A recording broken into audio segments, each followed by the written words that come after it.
मनसेनं मराठी सक्तीचं आंदोलन थांबवलंय। राज ठाकरेंनी दिलेल्या आदेशानंतर हे आंदोलन थांबवण्यात आलं।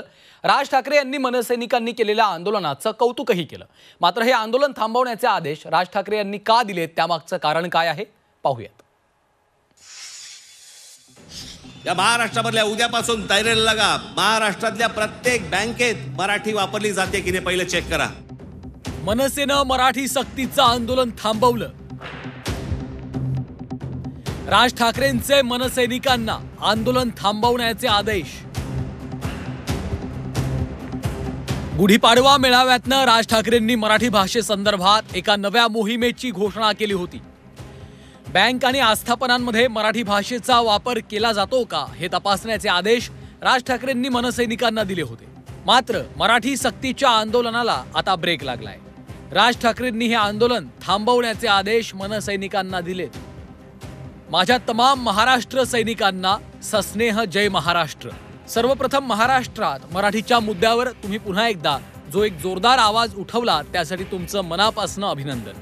मी गुढीपाडव्याच्या मेळाव्यात तुम्हाला आदेश दिला होता की महाराष्ट्रातल्या बँकांमध्ये मराठीत व्यवहार होत आहेत की नाही ते पहा आणि नसल्यास त्याबद्दलची जाणीव त्या बँकेच्या प्रशासनाला करून द्या। दुसऱ्या दिवशीपासून तुम्ही महाराष्ट्रात सर्वदूर बँकांमध्ये गेलात, तिथं मराठीचा आग्रह धरलात, हे उत्तम झालं। यातून मराठी भाषा आणि मराठी माणूस यांना कोणी गृहीत धरू शकत नाही हा संदेश जसा गेला तसंच सर्वदूर असलेली महाराष्ट्र नवनिर्माण सेनेची संघटनात्मक ताकद पण दिसली।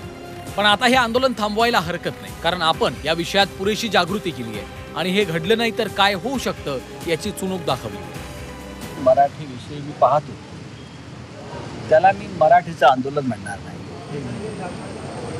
माननीय बाळासाहेब ठाकरे यांच्या नेतृत्वाखाली मराठी भाषेचे आंदोलन आम्ही सुद्धा केलेले आहेत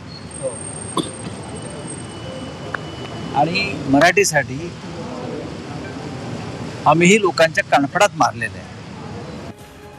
बँक आणि आस्थापनांमध्ये मराठीच्या सक्तीसाठी मनसे चांगलीच आक्रमक झाली होती। त्यानंतर बँक कर्मचाऱ्यांनी सुरक्षेसाठी मुख्यमंत्र्यांना पत्र लिहिलं होतं। त्यानंतर देवेंद्र फडणवीसांनी कायदा हातात न घेण्याचं आवाहन मनसैनिकांना केलं होतं। महाराष्ट्रामध्ये मराठीचा आग्रह करणं हे चुकीचं नाही। तो आग्रह कोणीही करू शकतं, केला तरी त्यात काही वावगं नाही। पण असा आग्रह करताना कायदा हाती घेणं चुकीचं आहे। कायदा जर हाती घेतला गेला तर कडक कारवाई केलीच जाईल। अहो आम्ही सांगितलं ना, आम्हाला कायदा हातात घ्यायची हौस नाहीये, पण जर कायदा बँक पाळत नाही तर त्यांच्यावर पण कारवाई करा। आमचंही मुख्यमंत्र्यांना मानणं हेच आहे। आरबीआयचा रूल आहे की स्थानिक भाषेचा वापर झाला पाहिजे, तर त्या कायद्याचं बँकेने पालन करावं असे आदेश बँकांनाही मुख्यमंत्र्यांनी द्यावे, तीच आमची मागणी आहे। राज ठाकरेंनी दिलेल्या आदेशानंतर बँकांमध्ये मराठी वापरली जाते का, बँकेतील व्यवहार मराठीत होतात का या संदर्भातली विचारणा बँक मॅनेजरला करण्यात आली होती। दरम्यान यावेळी मनसैनिकांनी बँकेतल्या कर्मचाऱ्यांना देखील धारेवर धरल्याचं पाहायला मिळालं होतं। महाराष्ट्रात माणसं नाही आहेत का? मुद्दा तुम्ही मराठी शिकायलाच लावा, मी तुम्हाला तो पार्ट वेगळा। पण माझं असं मत आहे की महाराष्ट्रात मराठी मुलं नाही आहेत का नोकरी करायला? परप्रांतीयच का? 90% नाव महाराष्ट्र बँक। तुम्ही एक काम करा, आम्ही निवेदन देतो, महाराष्ट्र नाव काढून टाका। एक तर तुम्ही परप्रांतीय माणसं काढून महाराष्ट्रीयन लोक कामाला घ्या, मॅनेजर किंवा इतर स्टाफ। अन्यथा बँक ऑफ महाराष्ट्रातलं महाराष्ट्र काढून टाका, बँक ऑफ परप्रांतीय लिहा किंवा उत्तर भारतीय लिहा। मार्केटिंगच्या संदर्भात ते किंवा सूचना फलक आपल्याकडे नोटीस ते सगळे मराठीत असले पाहिजे आणि तुमचा कुठलाही अधिकारी किंवा कर्मचारी याने मराठी भाषेचा अवमान करता कामा नाही। कारण एखादा जर कस्टमर मराठी आहे तो मराठीत जर बोलला आपल्याला तर मराठी नाही हिंदी में बात करू असं सांगता कामा नाही, अदरवाईज त्याची दखल आम्ही घेणार। तर ते पर्वतचं पत्र तुम्हाला आम्ही देतोय। दीपक